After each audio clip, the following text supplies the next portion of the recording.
வணக்கம் நேயர்களே.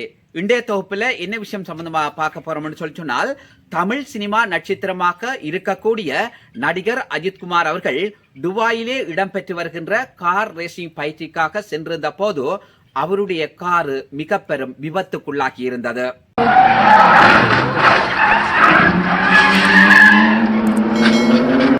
அந்த விபத்திலே நடிகர் அஜித்குமார் அவர்கள் தன்னுடைய உடலுக்கு எந்தவிதமான காயங்களோ தீங்குகளோ ஏற்படாத வகையிலே தெய்வாதீனமாக உயிர் தப்பி இருக்கிறார்.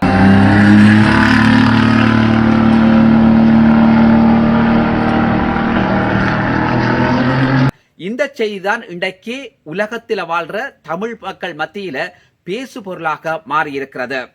நடிகர் அஜித்குமாரை பொறுத்தவரையிலே அவர் பல படங்களிலே நடித்து தமிழ் மக்களுடைய மனங்களை வென்ற மிக பெரும் நடிகனாக வலம் வந்து கொண்டிருக்கிறார்.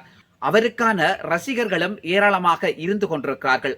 அந்த வகையிலே நடிகர் அஜித்குமாரை பொறுத்தவரையிலே அவருடைய நடிப்பு இன்றைக்கு தமிழ் மக்கள் மத்தியில ஒரு வியப்பாக அல்லது அவருக்கான ஆதரவு தளம் கூடி வந்திருக்கிறது அல்லது கூடியிருக்கிறது என்று சொல்றதுல எந்த விதமான சந்தேகமும் கிடையாது. சரி, அது ஒரு விஷயம். இன்னொரு விஷயம் என்னன்னு சொல்லி சொன்னால், நடிகர் அஜித்குமார் இந்த நடிப்பு துறைக்கு அடுத்தபடியாக இன்னும் பல சாதனைகளை படைத்துக் கொண்டிருப்பவராக இன்னும் திகழ்ந்து கொண்டிருக்கிறார். அதன் ஒரு அங்கமாகத்தான் இன்று கார் ரேசிங், பைக் ரேசிங் எல்லாமே அவருடைய ஒரு கலையாக இருந்திருக்கிறது. அவர் பல தடவைகள் ஆக்சிடென்ட் பட்டிருக்கிறார், அதாவது விபத்துக்குள்ளாகி இருந்தார். ஆனால் விபத்துக்குள்ளாகி இருந்தும் அதனையும் விடுத்து தான் சாதிக்க வேண்டும் என்கின்ற உயரிய நோக்கோடு அந்த தன்னம்பிக்கையோடு இன்னும் பலம் வருகின்ற ஒரு முக்கியமான கதாநாயகனாக நடிகர் அஜித்குமார் அவர்கள் இருந்து வருகிறார். நேற்று இடம்பெற்ற அவருடைய அந்த கார் ரேசிங் விபத்தை பார்த்தோம் என்று சொல்லி சொன்னால், அந்த இடத்துல அந்த கார் அந்த மதிலோட அந்த கரையில அமைக்கப்பட்டிருந்த அந்த தூணுகள் அல்லது அந்த மறைப்புகளுடன் அடிபட்டு மோதுண்டு சும்மா அது பார்க்க முடியாத அளவுக்கு அந்த கார் எப்படி சுழந்து போயினது அந்த காட்சி அப்ப நீங்கள் பார்த்திருப்பீங்கள். அதை நான் சொல்ல வேண்டிய தேவை இருக்காது. ஆனால் அத்தனை அப்படி நடந்தும் கூட அவருடைய உயிருக்கு எந்த விதமான பாதிப்புகளுமே ஏற்படவில்லை. அதே நேரத்தில் இதுல முக்கியமான விஷயம் என்னன்னு சொல்லி சொன்னார், அவர் எந்த விதமான அச்சமும் படாமல் அல்லது பதட்டமும் படாமல் அந்த காருக்குள்ள இருந்து இறங்கி வர அல்லது அவரை இன்னொரு உதவியாளர் ஒருவர் போய் அழைத்து வருகின்ற அந்த காட்சியில அஜித்குமார் அவர்கள் பதட்டம் இல்லாமல் செல்கின்ற அந்த காட்சியை அவதானிக்கக்கூடியதாக இருந்துகிறது. இந்த விஷயம் தான் அவருடைய முக்கியமான ஒரு பிளஸ் பாயிண்டாக பார்க்கப்படுகிறது. இன்று நடிப்பு துறையாக இருந்தாலும் சரி, அவருக்கு எந்த விதமான பாத்திரங்களை கொடுத்தாலும் அதனை சரியான முறையிலே ரசித்து அதற்கேற்ற வகையிலே தன்னை வருத்தி நடிக்கக்கூடிய ஒருத்தராகவும் நடிகர் அஜித்குமார் அவர்கள் இருந்து வருகிறார். அதுக்காக நான் அவர் தொடர்பாக புகழாரம் சூட்டவரையிலே அவருக்கு சார்பான ஆதரவாளர்களும் இருக்கிறார்கள், எதிரானவர்களும் இருக்கிறார்கள். அதற்கு அப்பால் நான் இந்த தொகுப்பிலே அவருக்கு சார்பாக எதையும் கூற வரவில்லை. ஆனால் நடந்த சம்பவத்தை மட்டுமே கூறுகிறேன். நேற்றைய சம்பவத்தை பொறுத்தவரையிலே நடிகர் அஜித்குமார் அவர்கள் உயிர் தப்பி இருப்பது நிச்சயமாக இன்றைக்கு அவருடைய ரசிகர்களுக்கு மிக பெரும் சந்தோஷத்தை கொடுத்திருக்கிறது.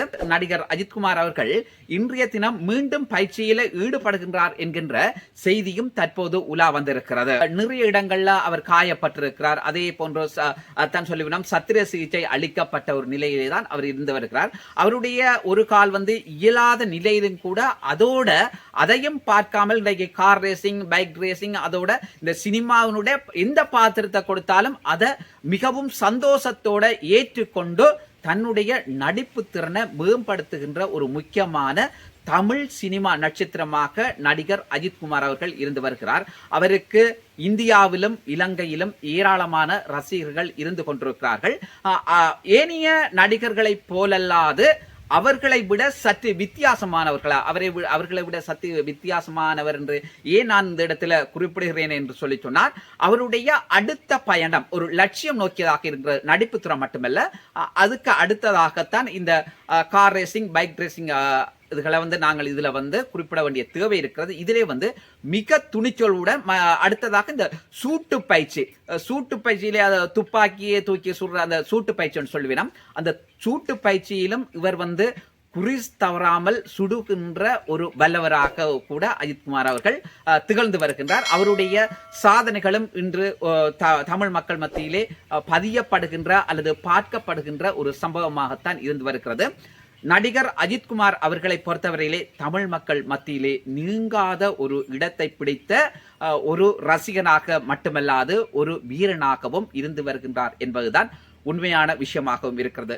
நல்லது சொந்தங்களே, மீண்டும் ஒரு தோப்பினூடாக உங்கள் அனைவரையும் சந்திக்கிறேன். நன்றி, வணக்கம்.